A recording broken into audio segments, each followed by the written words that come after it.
Hello दोस्तों, आप सब कैसे हैं। आज मैं लेकर आई हूँ भगवती सक्सेना गौड़ जी की एक कहानी सांवला रंग। अगर यह कहानी आपको अच्छी लगे तो प्लीज हमारा चैनल सब्सक्राइब करें। दरवाजे पर कॉल बेल बज रही थी। जाकर रीना ने जल्दी से दरवाजा खोला।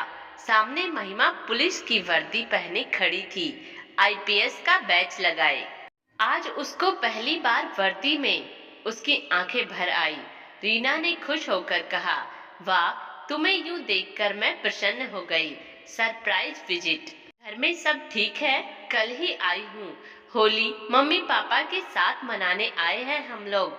बैठो, अभी मैंने गर्म गुजिया बनाई है, तुम्हें खिलाती हूँ। थोड़ी देर में महिमा चली गई और रीना के मन में अतीत के रंग बिखेर गई। बचपन से उसने बहुत तिरस्कार सहा था, पर ईश्वर की लीला अपरंपार है। वो जानता है मनुष्य की रचना में बैलेंस कैसे करना है। तो उसने रीना को बहुत तीक्ष्ण बुद्धि की बनाया और वो स्नातक के बाद ही गणित की शिक्षिका बन गई। उसके माँ पापा रिश्ते के लिए कई वर्ष परेशान रहे। कई जगह बात चली, पर हर जगह लोगों की निगाहों में बॉलीवुड की सुंदरता भर चुकी थी। सबको गोरी बहू ही चाहिए, चाहे लड़का बिल्कुल काला मोटा हो। एक समय ऐसा भी आया कि रीना ने अपने माँ पापा से बोला, मैं बहुत खुश हूँ। स्कूल के बच्चों को गणित के इक्वेशन समझाते हुए जब जीवन में कोई एक्स वाई जेड की महिमा न जानने की कोशिश करे, ये दुनिया है। ईश्वर के रचित रंग रूप को कोई कैसे बदल सकता है। हाँ, व्यक्तित्व में चार चांद जरूर लगा सकते हैं, पर शायद ईश्वर सबका जोड़ा बनाता है। एक दिन उसके पापा ने शादी.com से एक लड़के को चुना। उनका परिवार रीना के घर चाय पीने आने वाले थे। सुबह से घर में तैयारी चल रही थी। पर्दे बदलो, कुशन बदलो। मम्मी ने दही बड़े, रसगुल्ले सब बना लिए और पास से रीना की ताई जी और बुआ को भी बुला लिया। ताई जी आते ही रीना को समझाने बैठ गई। बढ़िया सी साड़ी पहन ले, कान का झुमका, पायल सब पहनना। तेरा रंग सांवला है, इसलिए मेकअप बढ़िया करना। और रीना को हमेशा से सजना धजना अच्छा नहीं लगता था।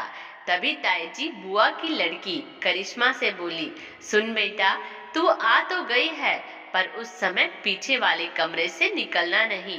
पता नहीं तेरी सुंदरता पर ही लोग न रीझ जाए और कहे हमें तो यही पसंद है। एक के बाद एक तिरस्कार वाले वाक्यों से रीना का दिल छलनी हो रहा था। कोई भी उसके गुण की बात नहीं कर रहा था। और शाम को लड़का अमित के घर वाले आ गए। लड़के का रंग टक्कर का ही था। थोड़ा 20 ही होगा रीना से। लेन देन की भी बात हुई। तभी अमित की 8वीं में पढ़ने वाली बहन बोल उठी, अरे वाह, ये दीदी हमारे स्कूल में गणित पढ़ाती है। बहुत अच्छा होगा जो मेरी भाभी बन जाए। और अमित की मम्मी ने इशारे से बेटी से कहा, चुप रहो।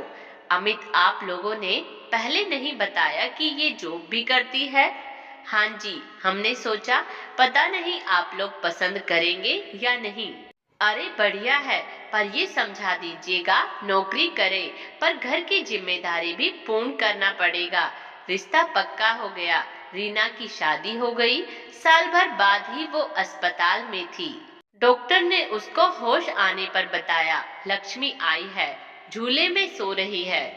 जल्दी से रीना ने उत्सुकता से पूछा, मुझे दिखाइए, गोरी है या सांवली। डॉक्टर ने घूर कर उसे देखा, ये कैसा सवाल है, वैसे मैं दिखा रही हूँ। लड़की सांवली थी। एक माँ अपने जीवन को याद करके दुखी हो रही थी। फिर मन में गांठ बांधी, इसको मैं एक सफल मुकाम तक पहुंचाऊंगी। जब तक जीवित रहूंगी कोई इसके रंग पर तंज न कर पाएगा, इसका कोई तिरस्कार नहीं कर पाएगा। अब रीना और उसके श्रीमान जी की 30 सालों की मेहनत रंग लाई और उनकी बेटी आज आईपीएस अफसर बनकर उनके गर्व का कारण बनी। आज पूरे शहर में चर्चा थी, ये एक पुलिस अफसर के मम्मी पापा है, कितने भाग्यवान हैं। आज कोई भी महिमा के रंग की चर्चा नहीं कर रहा था।